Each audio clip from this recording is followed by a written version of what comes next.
नमस्कार मित्रांनो, स्वागत करतो तुमचं माझ्या ब्लॉग्समध्ये. तर मित्रांनो, फिरत आलो होतो मी फिरायला.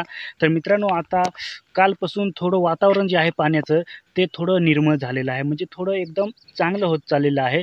म्हणजे जे ढग आहेत ते अजून एकदम शेप झाले नाहीत. म्हणजे एकदम निळेगार असे वातावरण झाले नाहीत.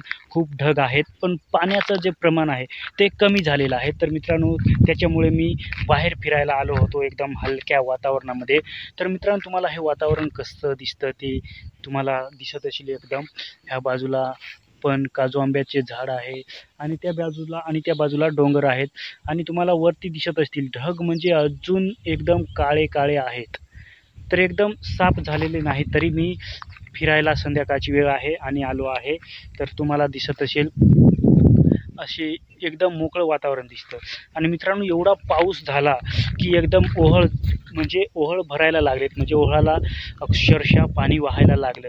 आणि तुम्हाला इकडे पण दिसत असतील जे लोकांनी भुजलेलं होतं, म्हणजे जे आद्र घातलेले होते, जे डाह्या घातलेल्या होत्या, त्या एकदम वाहून नेल्यासारखे आहेत. म्हणजे जो वारा वादळ सुटलेलं होतं त्याने एकदम साफ केलेलं आहे. तुम्हाला दिसत असेल एकदम.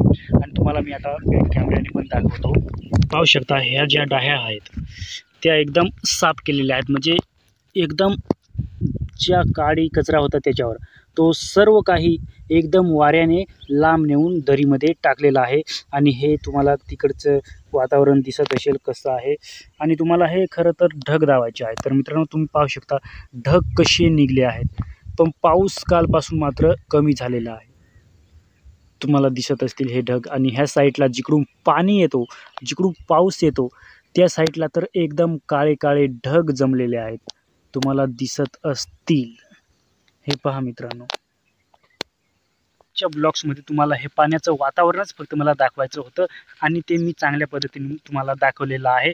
तर मित्रांनो, आजच्या ब्लॉग्समध्ये जास्त काही न घालवता तुम्हाला एवढंच सांगायचं आहे आणि इथेच ब्लॉग्स खतम करायचा आहे. तर मित्रांनो, आजच्या ब्लॉग्समध्ये एवढंच. जय हिंद, वंदे मातरम.